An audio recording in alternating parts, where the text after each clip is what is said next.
CHP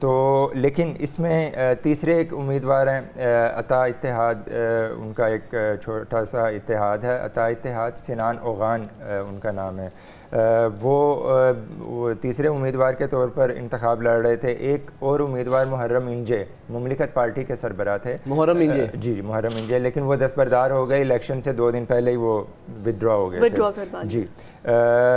لیکن اس وقت election commission ان کے بھی ووٹ جو ہے وہ کاؤنٹ کر رہا ہے، انہوں نے 0.43% انہوں نے ووٹ لیے ہیں، اسی طرح سے سنان اوغان نے 5% ووٹ لیے ہوئے ہیں۔ تو اصل مقابلہ کمال کلچدارولو اور صدر ایردوان، اچھا یہ بھی ان کے درمیان اصل مقابلہ جو آپ نے باقی امیدوار بتائے ہیں، یہ اگر جتنے بھی پوائنٹس ہیں یہ اگر اردوغان کو یا اونگلو کو دے دیتے ہیں تو یہ ان میں کاؤنٹ ہوں گے یا نہیں؟ ان میں نہیں کاؤنٹ ہوں گے، ان میں کاؤنٹ ہوں گے۔ یہ صدارتی انتخاب ہے اور صدارتی کے ساتھ پارلیمانی انتخاب بھی ہے۔ ہر جو ووٹر ہے وہ 2 ووٹ کاسٹ کر رہا ہے، وہ ایک پریزیڈنشل الیکشن کے لیے اور ایک پارٹی پوزیشن کے لیے کہ جی وہ اپنے حلقے میں کس پارٹی کو۔ اچھا دونوں میں ریشو سیم ہے، دونوں میں اردوان آگے ہے؟ اردوان جو پارٹی پوزیشن ہے اس میں تو اردوان بہت آگے ہیں، پارٹی جیتی ہوئی ہے، ٹھیک ہے، اور اگر پارلیمانی نظام ہوتا پھر تو وہ آرام سے وزیر اعظم بن چکے تھے۔ اچھا یہ بتائیں کہ ایک اور چیز اس الیکشن میں جو ڈیولپمنٹ ہوئی ہے، نجم الدین اربکان جسے پہلے اردوان انہی کا حصہ تھے، وہیں کے نظریات سے الگ ہو کے پھر انہوں نے اپنی پارٹی بنائی ہے۔ 2 اشروں کے بعد ان کا کم بیک ہوا ہے اور 5 نشستیں جیتی ہیں، یہ میرا خیال ہے بڑی ڈیولپمنٹ ہے ٹرکی کے الیکشنز پر۔ جی کہہ سکتے ہیں آپ کسی حد تک۔ اصل میں جو نجم الدین اربکان کی جو رفا پارٹی تھی اور مختلف دور میں وہ الیکشن جب لڑتے رہے تو پارٹی پابندی کا بھی شکار ہوتی رہی، پھر سعادت پارٹی کے نام سے بھی آخری دفعہ انہوں نے الیکشن لڑا۔ تو نجم الدین اربکان وہاں کی اسلامی جو سویلائزیشن ہے اس کے وہ ایک بڑے مضبوط ریپریزنٹیٹیو جو ہیں وہ رہے۔ ان کو ٹرکی کی جماعت اسلامی بھی کہا جاتا ہے کیونکہ ان کے آئیڈیالوجی سیم ہی ہے۔ جی جی، اور وہ ان دنوں میں ان کے جو قاضی حسین احمد جو امیر ہوتے تھے تو بڑے اچھے کلوز تعلقات تھے اور ان کو جو ہے وہ بلایا بھی کرتے تھے وہ ترکی میں، اور ان کا استقبال بھی ہوتا تھا۔ تو بہرحال نجم الدین اربکان آغاز میں سیاسی طور پہ تو وہ اربکان کے ہی شاگرد تھے اور سمجھے جاتے ہیں، اور استنبول کے جو میئر ان کی پہلی سیاسی کامیابی تھی وہ اربکان کے ساتھی کی حیثیت سے ہی تھی۔ بعد میں جب اختلافات ہوئے اور پھر وہ پابندیوں کا شکار ہوئے تو انہوں نے الگ اپنی پارٹی بنائی آک پارٹی کے نام سے، اے کے پارٹی اس کو کہتے ہیں، تو اس کو اردو میں ہم آک پارٹی کہتے ہیں۔ اچھا سارا دن اگر آپ ہمیں بتا سکے کہ کیونکہ ہمیں وائنڈ اپ کرنا ہے اس ٹاپک کو، تو کس طرح کے ایونٹس ہوتے رہے پولنگ ڈے پر اور کوئی اچھے بہت اچھی فیسٹیوٹی تھی اور بہت اچھا الیکشن گزرا، لوگوں میں بہت جوش و خروش تھا، اور مطلب آپ ٹرن آؤٹ دیکھیں اچھا تاریخی ٹرن آؤٹ تھا، 85% جو ہے وہ ووٹ کاسٹ ہوئے ہیں۔ پاکستان میں تو میکسیمم 45-50 تک بھی نہیں جاتا۔ جب آپ اندازہ کریں نا کہ لوگوں میں اتنا زیادہ جوش و پولیٹیکل اویئرنیس تھی اور لوگوں میں جوش و خروش تھا، 85% جو ہے وہ ووٹ کاسٹ ہوئے ہیں۔ اور آپ نے بھی تصاویر وغیرہ دیکھی ہوں گی، ایک اسپائڈر مین جو ہے وہ بھی ووٹ کاسٹ۔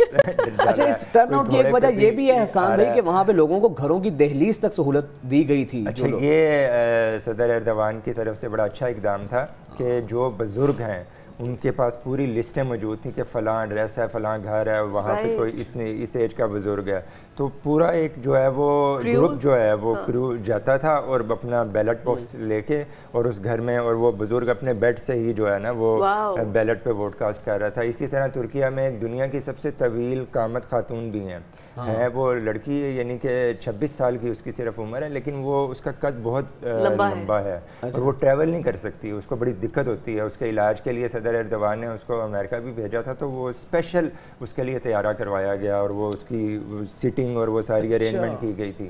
اس اچھا خاصا لمبا قد ہے، تو اس کو وہ بھی تصویر تھی کہ وہ اپنے بیڈ پہ ہی بیٹھ کے جو ہے ووٹ کاسٹ کر رہی ہے۔ اور اسی طرح اچھا حسان میں بڑی زبردست آپ نے بات کی، لاسٹ میں یہ کامنٹ کیجیے گا کہ طیب اردوان کے حوالے سے پورا ویسٹ آپ کا اور ہمارے یہاں پہ بھی جو جتنے بھی ہمارے مبصر ہیں انٹرنیشنل افیئرس پہ جن کو گرپ ہے، تو وہ تو یہی اوپینین دیتے رہے ہیں کہ اردوان اپنی مقبولیت کھو بیٹھے ہیں، اپنے جو پاپولر فیصلوں کی وجہ سے وہ جو ہے نا اس نے اکانومی کو بہت نقصان پہنچایا ہے، لوگ تو متنفر ہیں۔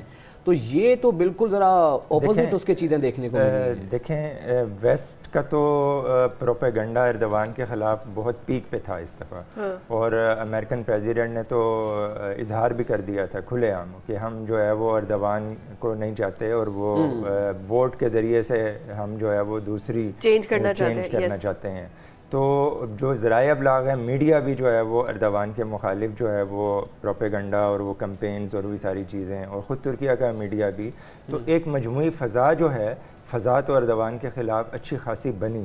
لیکن صدر اردوان کہتے تھے کہ میں گراؤنڈ پہ موجود ہوں، اور انہوں نے بڑے بڑے جلسے کر کے دنیا کو حیران کیا. استنبول کے اندر 17 لاکھ لوگوں کا جلسہ آج کی دنیا میں بہت بڑا جلسہ ہے، دنیا کے بڑے جلسوں میں شمار ہوا.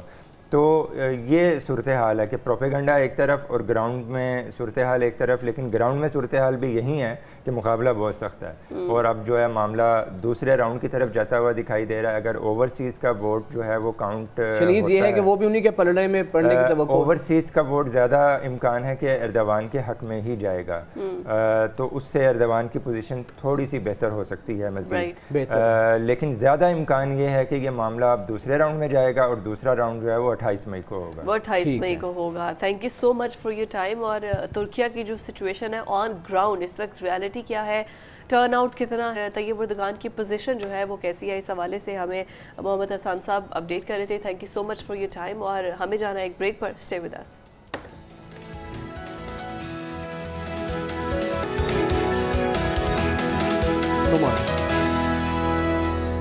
ویلکم بیک جی. اور ابھی ہم آپ کو اپڈیٹ کرتے چلیں کہ آج سپریم کورٹ کے باہر جو تمام اتحادی جماعتوں نے پروٹیسٹ کرنا ہے، اس کے لیے لاہور سے قافلے روانہ ہو چکے ہیں، اور بحرہ کے مقام پر اس وقت ہمارے نمائندے زہیب موجود ہیں. ان سے جانتے ہیں تازہ ترین صورتحال. زہیب بتائیے گا اس وقت کتنی تعداد میں یہ قافلہ رواں دوا ہے اپنی منزل کی جانب، اور کیا کہنا ہے ان کا؟ مسلم لیگ نون کا قافلہ آج لاہور سے اسلام آباد کی طرف روانہ ہوا ہے. ان کا آج یہ دوسرے سے تیسرا سٹاپ ہے جہاں پر اس وقت پاکستان مسلم لیگ نون کے قائدین جو قافلے کے ساتھ یہاں پہ جا رہے ہیں. سیف الملوک کوکر اور خواجہ عمران نذیر کے ساتھ دیگر سیاسی رہنما بھی ہیں، اور میں موقع سے فائدہ اٹھا رہا ہوں. السلام علیکم سر. وعلیکم السلام. کتنے لوگ ابھی یہاں سے میں دیکھ رہا ہوں کہ قافلہ جو ہے وہ بڑھتا جا رہا ہے، اور اب آپ کا دوسرا پڑاؤ کدھر ہے اور کب تک اسلام آباد پہنچ رہے ہیں؟ ہزاروں کی تعداد میں قافلے جا رہے ہیں، لاکھوں کی تعداد میں ادھر پڑاؤ ہوگا الحمدللہ، اور احتجاج کریں گے سپریم کورٹ کے سامنے. آپ کو یہ نظر آیا یہ جگہ جگہ قافلے نکلے، یہ پاکستان کی ہسٹری میں پہلی دفعہ ہے. 20 سال سے سپریم کورٹ میں جو ہے اپیلیں پینڈنگ ہیں، لیکن جب لاڈلے کا کیس آتا ہے تو 20 منٹ میں اپیل لگتی ہے. اس وقت ہم بھیرا کھڑے ہیں، کب تک اسلام آباد پہنچ جائیں گے؟ انشاءاللہ تعالیٰ اگلے 1.5 سے 2 گھنٹے میں اسلام آباد ہوں گے، اور اپنی بہن محترمہ مریم نواز شریف کے سنگ سپریم کورٹ کے باہر پہنچیں گے. پاکستان کی عوام ان فیصلوں کو مسترد کرتی ہے، اور ہم بھرپور طریقے سے. ٹھیک ہے، بہت شکریہ زہیب آپ کا. اور قافلے رواں دواں ہیں سپریم کورٹ کی جانب. حالانکہ یہ کہا گیا تھا کہ سپریم کورٹ کے باہر احتجاج نہ کریں، لیکن اپنے ہی اتحادی بات سننے کو تیار نہیں ہے. خیر، اس کے بارے میں آپ کو لمحہ با لمحہ اپڈیٹ تو کرتے رہیں گے. اب جس ایشو پر ہم بات کرنے لگے ہیں بڑا تشویشناک بھی ہے، بڑا غمگین بھی ہے، وہ یہ ہے کہ عمران خان صاحب کی گرفتاری کے بعد جو ملکی صورتحال رہی، نیٹ کی بندش رہی، جہاں پر دیگر سیکٹرز بہت زیادہ ڈیمیج ہوئے. آئی ٹی سیکٹر نے بہت برے طریقے سے پاکستان کو ڈیمیج کیا ہے. لوگوں کا اربوں روپے کا نقصان ہوا ہے، اور لوگوں کو ابھی تک اس کے جو ہے نا حالات کو بھگتنا پڑا ہے، فیس کرنا پڑا ہے. کیونکہ مختلف اپلیکیشنز بند کر دی گئی ہیں، اور تقریباً جو 86 کروڑ کا ہے اس کا ٹیکس ریونیو کا نقصان ہوا ہے. یہ گورنمنٹ کے کھاتے میں ہے، لیکن اوورآل ٹیلی کام سیکٹر کو جو نقصان ہوا ہے وہ 2 ارب 46 کروڑ کا نقصان ہے. اسی پر بات کرنے کے لیے ای کامرس ایکسپرٹ ہمارے ساتھ حافظ احمد صاحب موجود ہیں. حافظ صاحب بہت شکریہ آپ کے وقت کا. حافظ صاحب آپ تو بڑا اس میں مہارت رکھتے ہیں ای کامرس کے حوالے سے، بہت دیر سے آپ اس پر بات کر رہے ہیں. نقصان کتنا ہوا ہے اب تک ای کامرس کو، آئی ٹی سیکٹر کو، اور مزید کیا خدشات ہیں اس بارے میں اگر حالات خدا نخواستہ ایسے ہی رہتے ہیں؟ وجاد بھی اس میں ملٹیپل ہم نقصانات کی بات کر لیتے ہیں. ایک وہ نقصان ہے جو پاکستان کے اندر ہوا ہے. ٹیلی کمیونیکیشن سیکٹرز کے جو اپنے نمبرز ہیں وہ کہہ رہے ہیں کہ ہمیں $2.8 ملین پر ڈے کا لاس ہوا ہے، اور ایوریج 30% پلس گورنمنٹ کو ٹیکسز جاتے ہیں یہاں سے. تو $1 ملین پر ڈے گورنمنٹ کو لاس ہوا ہے ٹیکسز کے مد میں. $1 ملین پر ڈے، یہ جتنے دن سے بند ہے. یہ وہ نقصان ہے جو پاکستان کے اندر سے ہوا، جس کے نمبرز ہمارے پاس پاکستانی اتھارٹیز کے موجود ہیں. اگلا نقصان وہ ہے کہ جو یہاں پہ بیٹھے لوگ فری لانسنگ کر رہے ہیں اور باہر کی دنیا کے ساتھ کام کر رہے ہیں، ایک تو ان کو نقصان یہ ہوا کہ آپ کو جب بھی کوئی آرڈر ملتا ہے تو اس کا ایک ٹائم فریم ہوتا ہے, آپ اس ٹائم فریم میں آرڈر فلفل نہیں کر پائے, وہ ڈیلے ہو گیا تو آپ کو ریٹنگ آئی نیگیٹو ریٹنگ, امیج کس کا خراب ہوا؟ پاکستان کا. دوسرا نقصان اور سب سے بڑا نقصان جس کا ازالہ ہو ہی نہیں سکتا کہ فائیور نے ایک آفیشیشن جاری کیا ہر پاکستانی کی پروفائل کے نیچے. اچھا, جو بھی کلائنٹ آ رہا ہے اس کو نوٹیفیکیشن نظر آ رہا ہے کہ آپ ایک ایسے فری لانسر کے ساتھ کام کرنے جا رہے ہیں جس کے ملک میں اس وقت انٹرنیٹ کے مسائل ہیں, آپ کا آرڈر تاخیر کا شکار ہو سکتا ہے. یہ فائیور کی جانب سے آفیشیل, تو وہ تو جو کلائنٹ دیکھے گا وہ تو کبھی فوراً بھاگے گا, وہ دوبارہ پاکستانی کے ساتھ کام ہی نہیں کرے گا. اچھا, باقاعدہ نوٹیفیکیشن نیچے باقاعدہ نوٹیفیکیشن. اب اس کا کیا ازالہ ہو سکتا ہے؟ چلیں پیسوں کا ہم نے مان لیا 10 سے 12 ملین ڈالر ویسے میں آپ کو بتاؤں پر ڈے کا لاس ہے فری لانسرز کو, امیج کا نقصان. اور پھر ایونچولی اگر 10 سے 12 ملین پر ڈے کا لاس ہے تو یہ لاس کس کو ہو رہا ہے؟ ایونچولی پاکستان کو ہو رہا ہے, کیونکہ یہ پیسہ ایک مہینے کے بعد پاکستانی بینکس میں لینڈ ہونا تھا. ہر فری لانسر کی اماؤنٹ تو پاکستانی بینکس میں آتی ہے نا, فائیور کے بعد افق کے بعد, وہ ایک علیحدہ لاس ہے.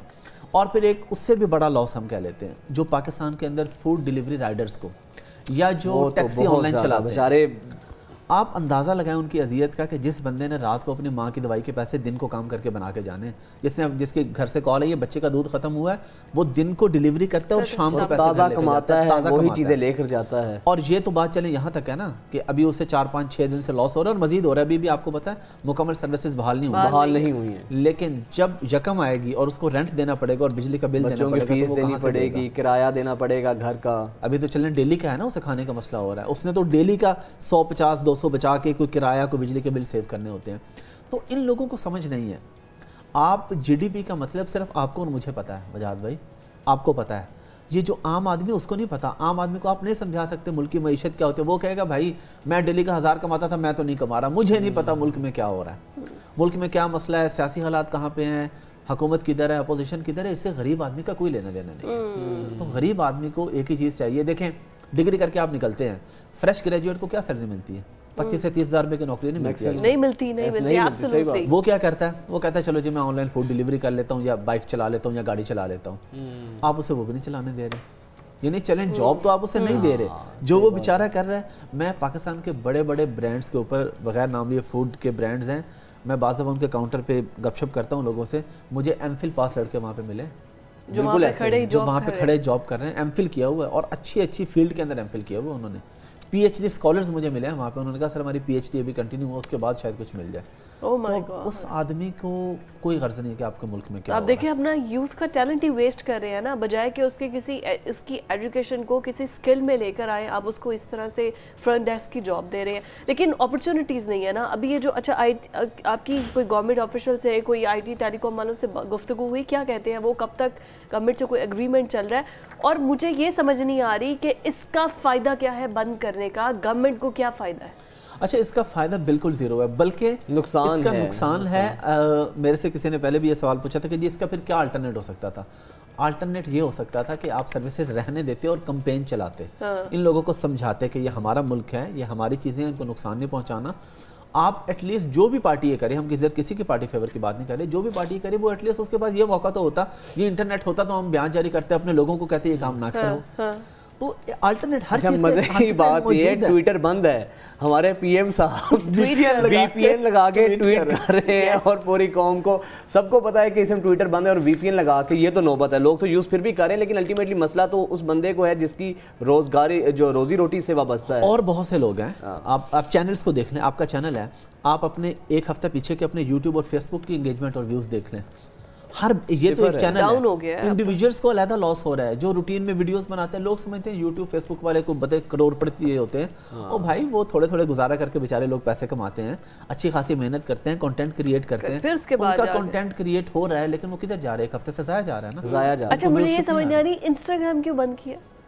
اس کی کیا منطق ہے, اتنے عقل سے پیدل ہیں یہ. اس کی منطق تو ہمیں فیس بک کی سمجھ نہیں آ رہی کہ وہ کیوں بند کیا ہے, مطلب ہے کیا. اچھا یوٹیوب بھی بند کیا ہوا ہے, یوٹیوب بھی بند ہے. اب جن لوگوں کو پتا ہے وہ تو وی پی این سے یوز کر رہے ہیں, لیکن وی پی این سے بھی وہ یوز کر رہے تھے نا جن کے یہاں کوئی وائی فائی کی سہولت ہے, سم کا انٹرنیٹ تو بند تھا. اور وجاد بھائی میں نے ابھی ہمارے نیوز یہ بھی آ رہی ہے, ہمیں سننے کو مل رہا ہے کہ شاید آگے اس کو مکمل بند کرنے جا رہے ہیں. اچھا اگر خدا نہ خواستہ یہ ہوتا ہے تو میں کہتا ہوں فری لانسرز کو چھوڑ دیں آپ. ہم وہ فری لانسرز ہیں جو سالوں سے ہزاروں ڈالرز کما رہے ہیں, ایک مہینہ چلا جائے گا مائنس, کوئی بات نہیں. آپ اس رائڈر کا سوچیں, اس کے لیے کیا بنے گا؟ جس کی بنیاد اور ساری ڈیپینڈنٹ ہی وہ اسی چیز پر ہے، اور جاب آپ اس کو دے نہیں سکتے ہیں. تو ایٹ لیسٹ جو چیز ہمارے پاس ہے نا، ہم یہ کہتے ہیں کہ ہم تو اس ملک میں ڈالرز لے کے آ رہے ہیں، ملک میں ڈالرز کی کمی ہے، ہم 2-3 بلین ڈالر کے لیے بھیک مانگ رہے ہوتے ہیں. یہ انڈسٹری صرف فری لانسرز کو سہولیات دے دینا. ہمیں ایک اور بڑا مسئلہ آتا ہے کہ جو پاکستان میں پیسہ لینڈ ہوتا ہے نا ڈالرز، یہ بڑی عجیب بات ہے. ڈالر کا ریٹ فار ایگزامپل ہے 280 روپیز، بینک میں لینڈ ہوگا، بینک ہمیں دے گا 275 روپے، اور بلیک میں جو ہنڈی والے بیٹھے ہیں مارکیٹ میں وہ بچوں کو کہہ رہے ہیں ہمارے سے 300 روپے لے لو، 300 میں لے لو. اب آپ مجھے بتائیں اس بچے کو کیسے سمجھاؤ گے کہ بیٹا آپ نے ہنڈی والا کام نہیں کرنا؟ وہ کہے گا وہی تم مجھے 275 دے رہے ہو، وہ مجھے 300 روپیہ دے رہا ہے. $1000 پہ بینک 2,75,000 دے گا، انکریج کر رہے ہیں. اب ہم یہ بات سمجھا رہے ہیں بچوں کو کہ یہ کام نہیں کرنے، بچے کہتے ہیں ہمیں لاجک سمجھائیں. لاجک ہمارے پاس نہیں ہے.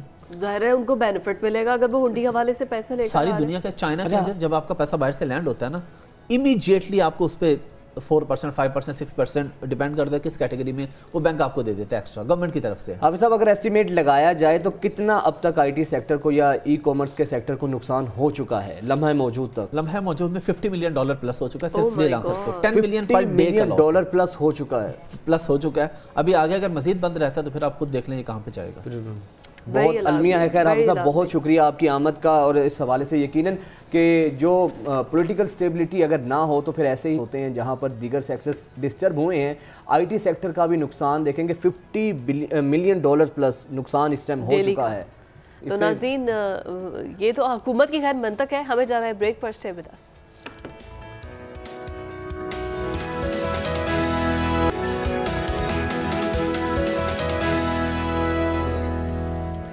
Welcome back after the break ناظرین. اور ہم سب جانتے ہیں کہ جو گزشتہ 4-5 دنوں سے جو ہمارے ملک کی صورتحال ہے، ہر بندہ پریشان بھی ہے اور اپنے فیوچر کو لے کر، پاکستان کے فیوچر کو لے کر بہت زیادہ تشویش میں بھی مبتلا ہے کہ آخر ہوگا کیا. ان حالات کے اندر ہم نے جو سب سے اہم چیز دیکھنے کو ملی، ہمارے جو موب باہر نکلا، ان کو پولیٹیکل پارٹی کے ورکر کہیں، اس کو ہجوم کہیں، اس کو آپ جتھا کہیں، کچھ بھی کہیں، لیکن المیہ یہ ہے کہ عدم برداشت اتنا ہماری سوسائٹی میں سرایت کر چکا ہے کہ جس کو جہاں جہاں اپنا زور ملنے کا، جہاں پہ ایک کمزور کو اپنی طاقت کا مظاہرہ کرنے کا موقع ملتا ہے تو وہ موقع ہاتھ سے جانے نہیں دیتا. جو کچھ اس کے ہاتھ لگتا ہے بس وہ کہتا ہے کہ سارا غصہ، جتنی اس کی فرسٹریشن ہے، جتنی اس کی مایوسیاں ہیں، جو ملکی حالات کے، اس کے گھریلو حالات ہوں، ان کو جہاں پہ اس کو ایگزیکیوٹ کرنے کا موقع ملتا ہے، اپنے جذبات کو سٹیمولیٹ کرنے کا موقع ملتا ہے تو وہ کوئی موقع ہاتھ سے جانے نہیں دیتا. آخر اس کی وجہ کیا ہے؟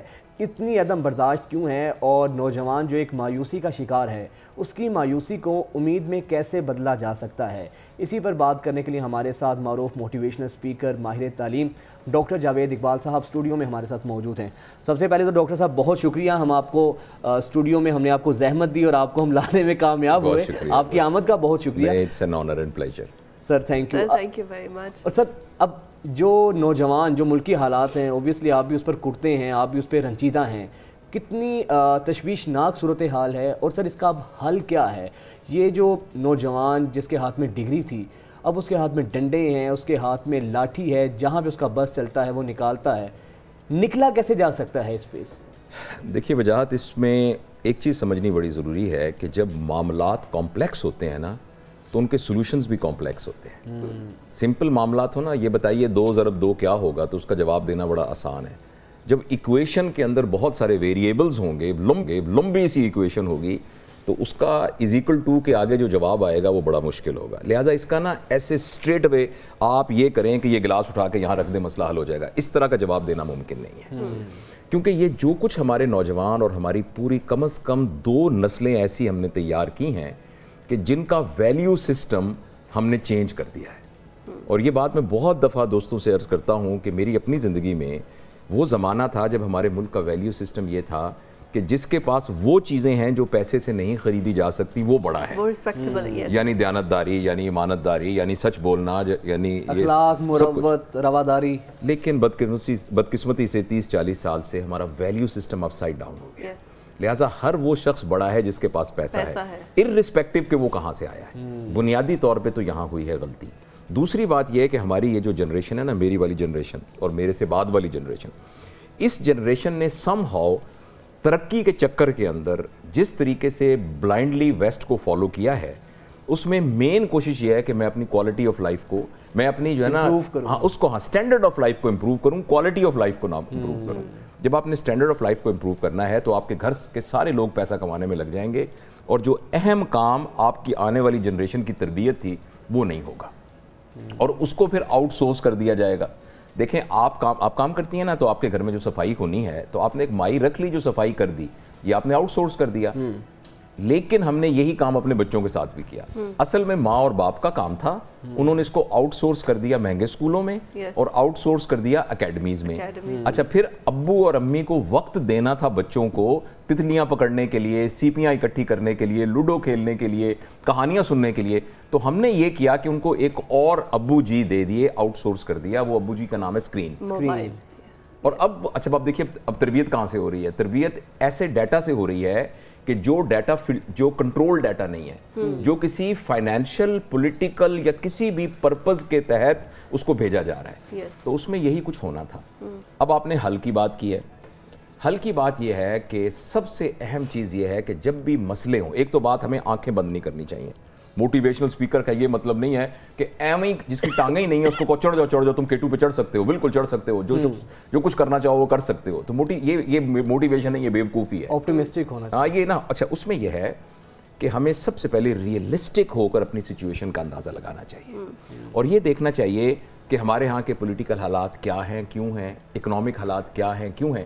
پھر یہ یاد رکھنا چاہیے کہ سوسائٹی ایکچولی انڈیویجول سے ہی مل کے بنتی ہے. میں اور آپ ایک چھوٹا سا ڈاٹ ہے, لیکن ایک کروڑوں ڈاٹ ملتے ہیں تو ایک لائن بنتی ہے نا. تو الٹیمیٹلی تو آپ کا اور میرا کنڈکٹ ریفلیکٹ ہوگا پوری سوسائٹی میں. لہٰذا میں اپنا جائزہ لوں اور جائزہ لے کے دیکھوں کہ ان حالات میں نہ سپریم کورٹ میرے کنٹرول میں, نہ کوئی ادارے میرے کنٹرول میں, نہ پولیٹیشنز میرے کنٹرول میں, نہ IMF میرے کنٹرول میں, نہ امریکہ میرے کنٹرول میں, کچھ بھی نہیں ہے. لیکن یہ 5 فٹ 8-9 انچ کا آدمی تو میرے کنٹرول میں ہے نا. تو میں اپنے آپ کو ایک تو دیکھوں کہ کیا کیا میرے پاس پازیٹیو ہے اور کیا کیا میرے پاس نیگیٹو ہے. کسی کی یہاں سے بازو کٹ جائے تو اس کو یہ سمجھنا ہے کہ اب میرا یہ بازو نہیں ہے, اب میں نے اسی ہاتھ کے ساتھ کھانا ہے, اسی کے ساتھ میں نے اپنے کپڑے استری کرنے ہیں. تو ہمیں یہ دیکھنا چاہیے ہماری لیمیٹیشنز کیا ہیں. تو سوری میں مسلسل بولے جا رہا ہوں, مگر مجھے بات مکمل کر لوں. میں یہ کہہ رہا ہوں کہ ہماری جو اس وقت لیمیٹیشنز کیا ہیں یہ ہمیں پتہ ہونا چاہیے ایز این انڈیویجول, اور ہماری اسٹرینتھ کیا ہے. ہماری سب سے بڑی اسٹرینتھ یہ ہے کہ پاکستان میں سب کچھ لوز ہو گیا ہوگا مگر پاکستان کا پوٹینشیل نہیں لوز ہوا.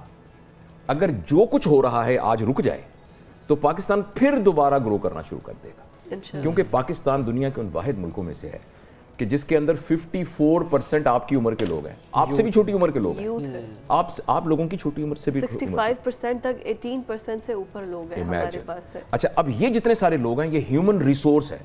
آپ کی معدنیات بہت ہوں, زراعت بہت ہو, ان سب سے زیادہ قیمتی ہیومن ریسورس ہو.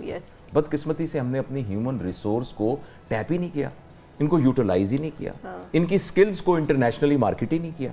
تو اگر اب دوبارہ سے ہمیں اپنی اس یوتھ, ہمارے پاس یہ یوتھ ہے نمبر 1, ہم ایک زرعی ملک ہیں, ہمارے پاس پوٹینشیل موجود ہے, دنیا میں غذا کی قلت بھی ہو جائے تو جس کی 1 ایکڑ زمین ہے نا وہ پوری ایک فیملی کو پال سکتا ہے, وہیں مرغیاں یعنی پال سکتا ہے, وہیں بکریاں, وہیں دودھ, وہاں کھانا پینا, یہ سارا.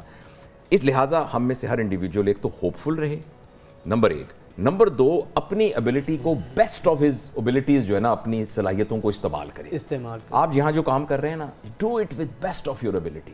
ایک دکاندار جو ہے وہ بیسٹ آف اور ایبلٹی کرے, اور وہ یہ سمجھے کہ یہ میں پاکستان کے لیے کر رہا ہوں, یہ میں پاکستان کے لیے کر رہا ہوں. ایک یہ کرے, اور دوسرا ان حالات میں ہم تھوڑا سا اپنے لائف سٹائل کو چینج کریں. سر آپ نے اتنی اچھی نشاندہی کی ہے سب چیزوں کی, لیکن آپ ایک انڈیویجول کی اگر بات کرتے ہیں تو ہم مورل ویلیوز پر ہے کہ آپ کہہ رہے ہیں کہ ایک دکاندار جو ہے وہ اپنا بیسٹ پرفارمنس دے, ہم لوگ یہاں پر بیٹھے اپنے بیسٹ پرفارمنس دیں. یہاں پر سب کو اس وقت اپنی جیب بھرنے کی پڑی ہے, سب کو اپنی زندگی کے لالے پڑے ہوئے ہیں. اب وہی بندہ جو کہ یوٹیلیٹی سٹور سے سامان لاتا ہے اور اس کے بعد اس کے مزید مہنگے داموں میں بانٹتا ہے, تو یہ اپنا بیسٹ تو وہ نہیں دے رہا نا. اب یہ لوگ جو باہر نکلے ہیں, جو یوتھ باہر نکلی ہے اور جو کچھ ہنگامے کر رہی ہے, ان کے پاس اپرچونٹیز نہیں ہے نا. ان کو پتہ ہے کہ ان کو جاب سیکیورٹی نہیں ہے, ان کو وہ ہیلتھ فیسلٹیز وہ فیسلٹیز دی نہیں گئی ہیں جس کے لیے یہ تھینکفل ہو اور اپنے ملک کو تباہی کے دہانے پر نہ لے کے جائے. جو جنریشن ہم نے تیار کرنی تھی, جو آپ نے کہا کہ ہم وہاں پر کولیپس کر گئے ہیں مورل ویلیو سے ہٹ کے, تو وہ یہی ہم نے تیار کی ہے. اب اس کو کیسے دوبارہ سے سیٹل ڈاؤن کیا جا سکتا ہے, کیونکہ ان کے دماغ بند ہے, وہ نہیں ایسا سوچ سکیں گے. دیکھیے جن کی رسپانسبلٹی ہے نا, کہ اس کمرے کو صاف کرنے کی کسی کی رسپانسبلٹی ہے. اگر وہ اپنا آ کے جھاڑو نہیں دے گا, اس کو موپ نہیں کرے گا تو صاف نہیں ہوگا. تو ہمارے ملک کے اندر جو پاور سٹرکچرز ہیں ان کے جو ہیلتھ آف افیئر میں لوگ ہیں یہ ان کی رسپانسبلٹی ہے. جو لوگ ہمارے گورنمنٹ میں ہیں, پولیٹیشینز ہیں, تو ان سے ہم ہاتھ باندھ کے کہتے ہیں کہ مہربانی کر کے اپنی رسپانسبلٹی دیکھیے. اسی طریقے سے ہماری عدلیہ ہے, اسی طرح ہماری بیوروکریسی ہے, اسی طریقے سے دیکھیں ملک میں یہ 5-6 پاور سٹرکچرز ہیں نا, یہی پلرز ہیں. ایک پولیٹیشینز ہیں, ایک ہماری اسٹیبلشمنٹ ہے, ایک ہماری بیوروکریسی ہے, ایک ہماری جوڈیشری ہے, اور ایک ہمارے کچھ ایسے بھی لوگ ہیں کہ جو بیسیکلی حکومت میں تو نہیں ہیں مگر وہ پیچھے سے سپورٹ کرنے والے ہیں. ریاض ملک صاحب مثال کے طور پر, اسی طرح سے اور جو ٹائکونز ہیں تو وہ بھی انفلوئنس کرتے ہیں. اور ایک بڑا پاور سٹرکچر آپ لوگ ہیں, میڈیا. تو اب یہ جتنے پاور سٹرکچرز ہیں ان کے جو ٹاپ کے لوگ ہیں یہ سارے نیشنل کاز کے اوپر اکٹھے ہونے چاہیے. اکٹھے. اچھا ڈاکٹر صاحب, میں یہیں پہ آپ کی بات کو آگے لے کر بڑھوں گا. آپ نے جب عمران خان صاحب گورنمنٹ میں تھے ان کو بھی سجیشنز دی تھی اور کسی حد تک انہوں نے اس چیز کو ایکنالج بھی کیا تھا. سر آپ نے اپنے حصے کا کام کر دیا جو کرنا تھا, سجیشنز دی ان چیزوں پر. آگے اصل مسئلہ تو امپلیمنٹیشن کا ہے. اور پھر سر ڈرائیونگ سیٹ پہ جو بیٹھا ہے, میں اگر کار میں بیٹھا ہوں میں جو مرضی کروں پیچھے سے, لیکن منزل پہ مجھے میرے ڈرائیور نے ہی لے کے جانا ہے. اور سر جب ڈرائیور کی ڈائریکشن ہی ٹھیک نہیں ہوگی تو پھر آپ کی ایفرٹ, میری ایفرٹ, وہ تو پھر صفر سے ضرب کھا کے صفر ہی بنے گی. جی آپ صحیح کہہ رہے ہیں. دیکھیں انڈیویجولی ہم اپنے آپ کو سیو کر سکتے ہیں. یہ بالکل ایسا ہے کہ تیز بارش ہو رہی ہے تو اصل تو بہتر یہ ہے کہ بارش بند ہو جائے تاکہ سڑکوں کے اوپر جو سیلاب آیا رک جائے. لیکن جب تک بارش نہیں بند ہوتی تو کم از کم میں تو چھتری لے کے رکھوں, میں تو رین کوٹ پہن لوں. تو یہ رین کوٹ پہننا بارش کا علاج نہیں ہے, لیکن یہ ہے کہ اپنے آپ کو حفاظت تو کرنی ہے. تو اس لیے جیسے میں نے آپ کو شروع میں کہا تھا کہ یہ کمپلیکس سچویشن ہے. جہاں تک آپ نے وہ تجاویز کی بات کی تھی وہ بہت سمپل بات تھی اور وہ کوئی بھی اس پر عمل کر سکتا ہے. وہ میں نے یہ ان سے عرض کیا تھا کہ ایک آدمی جو سڑک پر جھاڑو دیتا ہے وہاں سے لے کر وزیر اعظم آپ تک, یہ جتنے لوگ ہیں ان سب کو اپنے اپنے سٹیٹس کے حساب سے ایک تربیت کی ضرورت ہے. یعنی پاکستان کے اندر جھاڑو دینے والے کو کیا سکلز آنی چاہیے یہ اس کو سکھانا سٹیٹ اور سوسائٹی کی رسپانسبلٹی ہے. ہمارے کلرک کو ایز اے پاکستانی کلرک کیسے کرنا ہے یہ آپ کی اور ہم سب کی اور ایک وزیر اعظم تک آپ کو بھی تربیت کی ضرورت ہے, سب کو تربیت کی ضرورت ہے. اس تربیت کا نظام بنانے کے لیے ایک منسٹری بنائیے جس کا نام ہو ministry of training and teaching. آپ نے ایسی منسٹریز ہیں جن کا پتہ ہی نہیں کہ کام کیا ہے. مطلب ہے وزیر جیل خانہ جات, اب وہ ایک ڈپٹی سیکریٹری کے لیول کے اوپر کام ہو سکتا ہے اور اس کے لیے عجیب سماجی بہبود فلاں اس طرح کی منسٹریز بنی ہوئی ہیں. آپ پراپر ایک ٹیچنگ اینڈ ٹریننگ کی ایک منسٹری بنائے جس کے ذمہ یہ ہو کہ پورے پاکستان کے تمام افراد کی ٹریننگ کے لیے میں کیا کر سکتا ہوں. اور اس کے لیے میں نے ان سے عرض کیا تھا کہ ہمارے پاس بنے بنائے پلیٹ فارم ہے. ابھی آپ باہر نکلیے, دائیں طرف دیکھیے آپ کو کچھ بھی نظر نہ آئے, ایک مسجد کا مینار ضرور نظر آئے گا. لیفٹ دیکھیے یہاں بھی نظر آئے گا, سامنے دیکھیں تو یہ انفراسٹرکچر ہمارے پاس بہت بنا ہوا ہے. اور یہ حکومت کے ادارے ہیں, یہ حکومت ان کی کسٹوڈین ہے. اس پلیٹ فارم کو یوز کر کے کیا ہم یہ نہیں سکھا سکتے کہ سڑک پر تھوکنا نہیں ہے؟ ہم نے وہاں بیٹھ کے کوئی ہائی ٹیک تو نہیں سکھانا. اگر آپ صرف آنکھیں بند کرے دیکھیے کہ لاہور کے اندر سب لوگ ٹریفک کے قانون کی پابندی کریں, کوئی شخص اپنی کاروں میں سے کوڑا نیچے نہ پھینکے, اور جو آپ کو سڑک میں ملے آپ کو کہے السلام علیکم ورحمۃ اللہ, اور اپنے پڑوسی کو شام کو دیکھ لے کہ یار ان کے گھر میں کھانا پکا ہوا ہے کہ نہیں پکا ہوا. یہ 4-5 کام یہ تھینک یو اور سوری بولنے سے ہی آپ کے کتنے مسئلے کتنے گلے شکوے ختم ہو جائیں. تو یہ بات سکھانے کی ذمہ داری بھی تو حکومت کی ہے. اور آپ نے تو تجاویز دے دی, اس کے بعد ہوا کیا؟ آپ نے تو اخلاص کے ساتھ. میرا یہ خیال ہے کہ ہمیں خوش گمانی رکھنی چاہیے. مجھے جو ان کے تھے سیکریٹری اعظم خان صاحب, ان کی ایک ای میل آئی کہ جی وہ اکنالج کرتے ہیں, ہم ایک ڈیسک بنا دیے گیا ہے, اس پر ہم کام ہو رہا ہے. اچھا صرف میں نے زبانی نہیں کہا تھا, میں نے ان کے جو ملٹری سیکریٹری تھے ان کو میں نے کہا تھا کہ میں آپ کو تمام چیزیں ریٹن فارم میں دیتا ہوں تاکہ نا ایک چیز ڈاکومنٹ ہو جائے. تو اس میں تھا ایک short terms plan, medium term plans, long term plans. اچھا مزدار بات ہے, short term and long term medium term plan پر کوئی پیسے خرچ نہیں ہوتے تھے. اور اگر آپ کے پاس ٹائم ہے تو میں آپ کو تھوڑا سا اس کا بتاتا ہوں کہ وہ کیا. 2 منٹ ہے میکسیمم سر, 1-2 منٹ. میں نے ان کو یہ کہا تھا کہ آپ 17 کمشنریاں ہیں پورے پاکستان میں, جو ایک کمشنر, آپ 17 کمشنرز کو یہاں بلائیے اور ان کمشنر صاحب کو 4 دن کی ایک ورکشاپ کرائیے جن میں ان کو ماسٹر ٹرینر بنا دیجئے. اور ان کو صرف آپ ان کے ذمہ یہ ہے کہ آپ نے اپنے انڈر رہنے والے لوگوں کو 4-5 کام سکھانے ہیں بس. وہ واپس جا کر اپنے ڈپٹی کمشنر, اسسٹنٹ کمشنر اور ان سب کی ایک ورکشاپ کریں, اور اسسٹنٹ کمشنر آگے جا کے اپنے پٹواریوں, اپنے فلانوں, ان کی ساری کریں. تو 15 دن کے اندر